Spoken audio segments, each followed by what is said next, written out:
Hello, everyone, and thank you for tuning in to Rise Above TV, where we are empowering humanity and supporting unity. You're watching P3, the place where we feature individuals who have tapped into their power, passion, and purpose.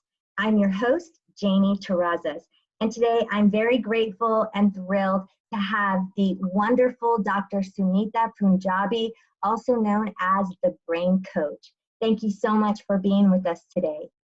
Thank you, Janie, for letting me be a part of this. Yes, the technology that you have access to is absolutely incredible. So I'm looking forward to, giving people knowledge about it and also having you share what power, passion, and purpose mean to you, because I know at the end of the day, not only are you doing that for yourself, but you're encouraging other people, to light up their power, passion, and purpose.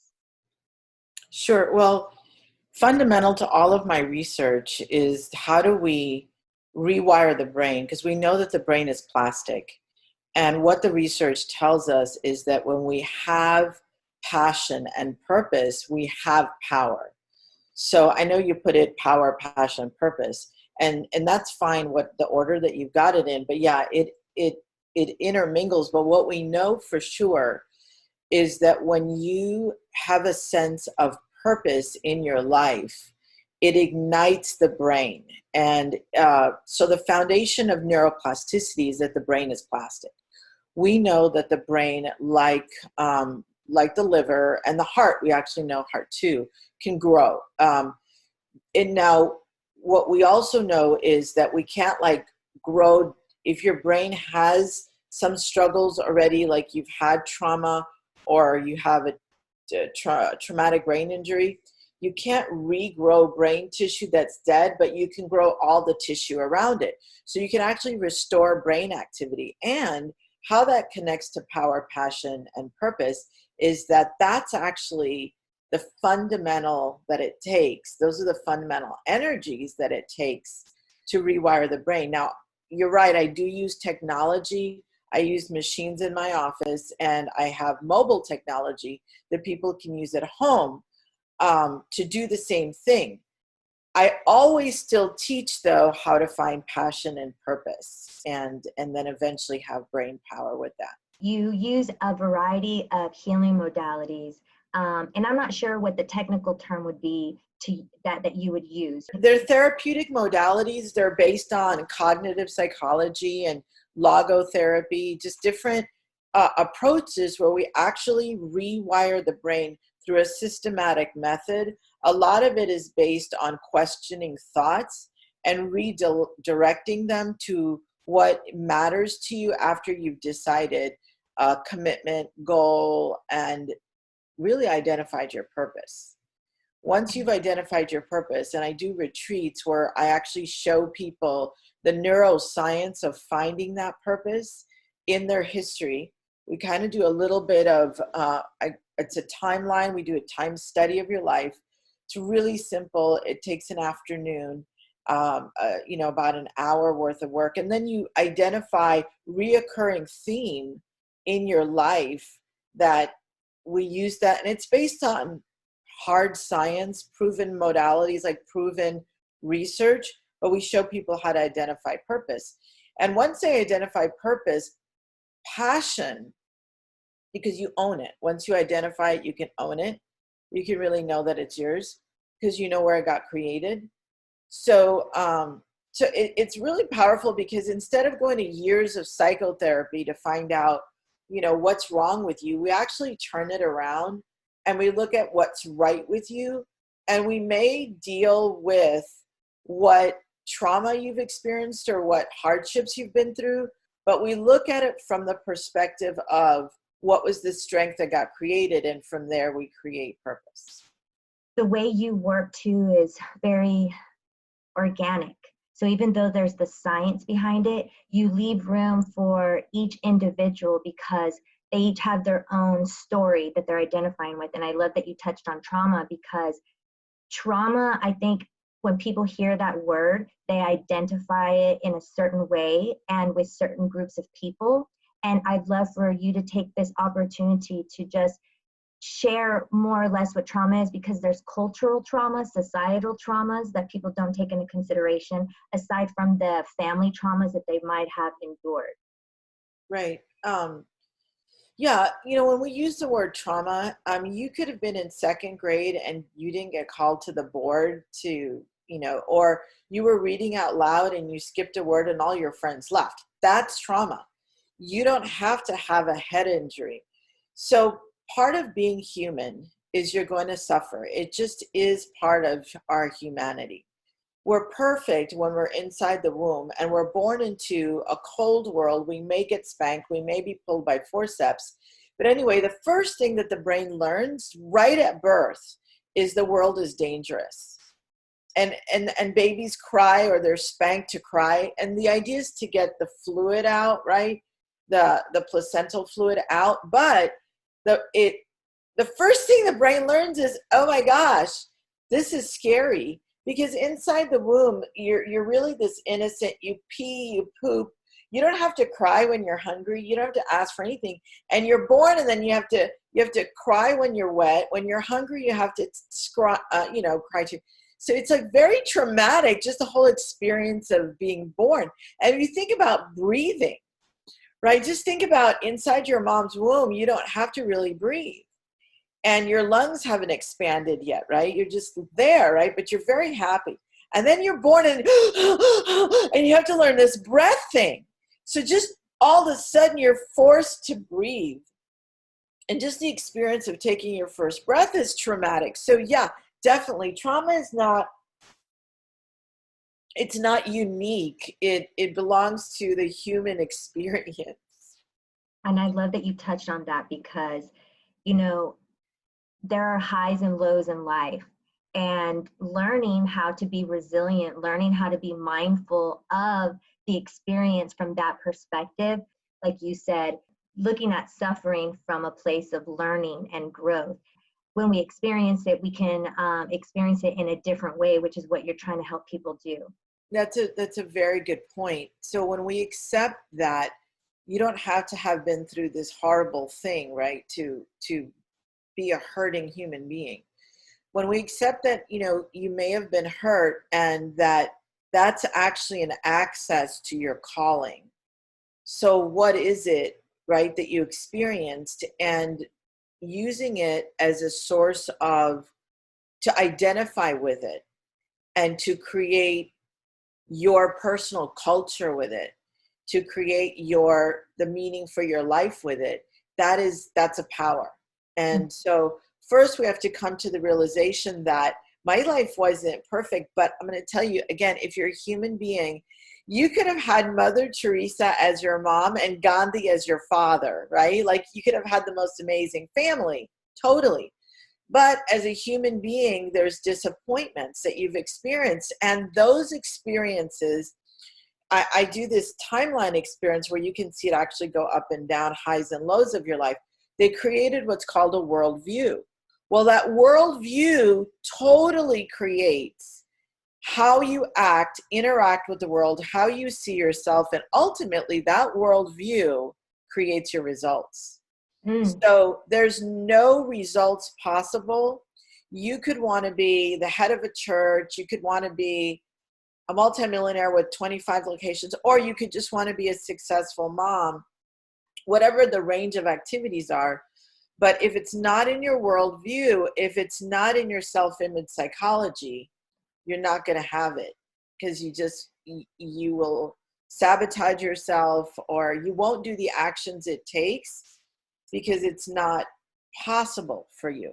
So identifying with where your worldview got created allows it to stay in the past.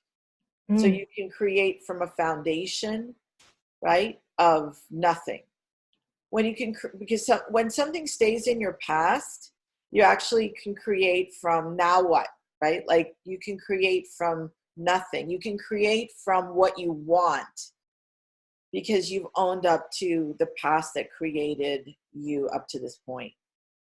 And that takes like a level of accountability and responsibility. There's the curiosity of like, well, what would it be like if it were different? and then really putting in the time and the effort and the work to sort of rise above it or transmute it or heal it, reframe it, and do what is necessary. But once you pop out on the other side, what would you say is that reward? Well, to answer that question, when you live from an empowered perspective, right, you want to live with the end in mind. So when you take your last breath, what do you want your life to have? What is the experience you want? Now, if you want to live your life as circumstances happened and I did the best I could, and that's okay. I love everyone. I really do. I think people have strengths that we need everyone to sing their song. Everybody has a gift. So if you want to take your last breath and feel that you did the best that you could because of all the things that happened to you, that's very great. I mean, that's great. I personally wanted to take my last breath and know that I gave it all I had and that life happened for me and not to me. And the reason I want that is because I really want to know that I need to have ownership of what my life experience was so I can do the most I can with it. So I think it really comes down to, in a short answer, knowing that at your last breath, you gave it all you had. And if you are not empowered, you just you can't, it's difficult to do that. So life to me is a gift. It really is. And you don't have to look at it that way. The other way to look at it is life is a burden, or it's not easy, and it's been hard. And that's a way to look at life too. For me, I didn't have that choice. I did not want to choose to see life that way. I wanted to see that life was for me to give away, and it was a gift. Absolutely. How long have you been in this field? As a young woman, you were very driven, and I believe you grew up in India, right? Yeah, I was in India. I was born in Bombay, and I left Bombay when I was 6 years old, and I would go back very often. How I grew up was around a lot of poverty and wealth, like at the same time. And what didn't make sense to me was, why were some people so wealthy and some people struggled? And the sense of injustice really bothered me. So that's when I started my research and my journey on, why do some people have and other people do not have?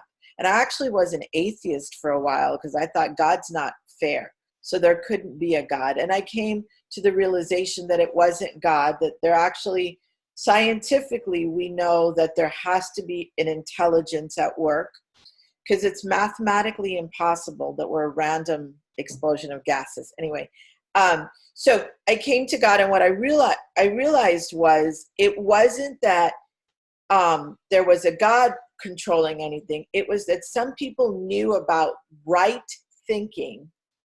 Now, I don't mean there's wrong thinking. It was thinking that was aligned with universal principles. So there's quantum physics, and there's principles, and there's a law of the universe, right? Like there's mathematical laws, and they're hard science. So you could be a really great person, but if you jump off a building, you're gonna splat, and then it doesn't matter, and that law applies. So there's certain laws of physics. So what I found is that the people that had amazing lives, it's not that they deserved anything better, they did anything. It was that they understood the laws of alignment with their thinking, with the universal laws. And that's all. So then it was really my desire to learn these laws and to help people learn these laws, so everybody could live a life of total joy, abundance, and ease. And I thought that it bothers me that people suffer for no reason. And the only reason they suffer is because they don't know what they don't know.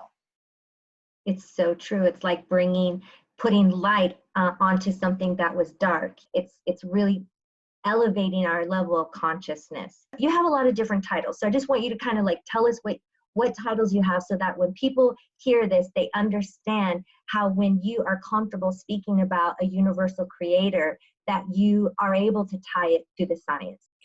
Well, I have a master's in counseling, and I have a doctorate in psychology, but neurotherapist, because I actually use cognitive methods, talk and Socratic methods in my retreats, but I also use machines that it's not like we put anything into the brain. We actually measure brainwave activity. So what I do is neurofeedback, where I use the brain's natural system to train the brain. But ultimately, I'm the brain coach. And I coach people on how to direct their brain for the best life, to create the best life ever.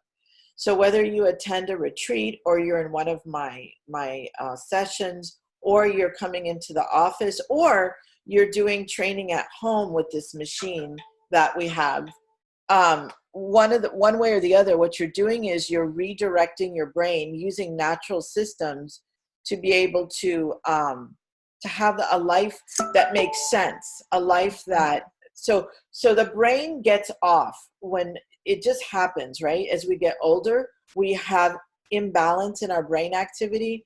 So what I do is I teach people. So a lot of people call it neurotherapy. But I also do brain training. It's one and the same. But I'm known as the brain coach. But I am trained in quantum physics. And that's because a lot of the clients that come to me want to change their reality. So what we're doing is looking at the biology of the brain, and then we're looking at what they're speaking and goal setting and the way they live their life. So it's a holistic approach. Yes. And just like you're a mindfulness coach, we use a lot of mindful technology. But ultimately, the goal is to live a life that you love and to optimize your brain. Yes, and I know as a brain coach, one of the things I love about you is your transparency, you know, with your community and with your clients, like knowing that even you still struggle with certain things, but there's practices that you have put into place for yourself. What are the self-care practices that you do your best to align with, so that you can show up for your clients and your family and in the world the way that you do? Because obviously that tends to be a thing that we givers and helpers you know, tend to put last. And so what does that look like for you? So what it looks like for me to restore myself is, first of all, to use my emotions as a gift. And I've trained myself to notice when I have an emotion that's counterproductive. So anything that's not joy, total abundance. So loneliness right now with everything that's going on in the world, just noticing when I feel afraid, fearful, and then I isolate that emotion. I have a technology that I teach people, but basically I question the emotion. I isolate it. So I take it through a Socratic method. But in a nutshell, what I do is I align my thinking with my commitment, and I cause an immediate shift. So, because the brain you get mentally hijacked all the time, okay? And it's happening a lot more right now. So the minute you notice, first of all, notice that you're getting mentally hijacked, right? Suspend the thought and question it, and then come to the conclusion to align it with what you're really committed to. And what we know is that ultimately the truth for your life is what you choose. It's a choice. So you align your thinking with what you choose to matter to you. Right? So that's what I do. I constantly, and it's a moment-to-moment struggle, I will be honest. But basically, it's isolating my thoughts that are counterproductive, changing them around. And some people call it reverse consciousness. Like I flip it. Yeah. And then I try that on, I flip it, and I try that and see, okay, the one that was stealing my joy or making me feel this terrible way, all right? Then there's the flip of it. Which one aligns with me and what I need to do right now? And I just choose. That's So awesome. it's a Socratic method. The fun way I call it mental jujitsu. That it's like, well, let me try this on, let me flip it this way, let me look at it from this perspective. How does that thinking make me feel? Right. And it may not feel good, right? It may actually feel like, oh, I got to work, you know, but what you're going to find, you want to choose the thought that's aligned with who you want to be, like the life you want to create. But it's not always fun, right? Like I ended a relationship, not fun.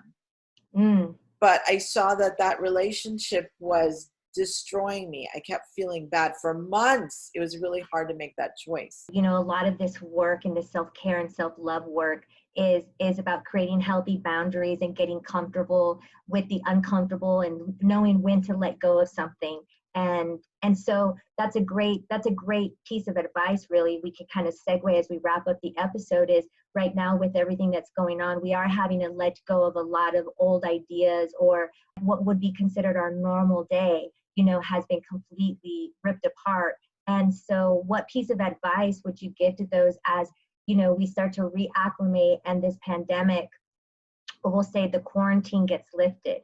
Right now, because the brain is constantly being attacked, there's new data all the time. And the way the brain works, that it gets an attack and it fixes it, gets attacked and it fixes it. We can't do that right now. In fact, we're being asked by our administration not to act, which is counterintuitive, right? Like we want to act. So what I would encourage you to do, something I call time travel.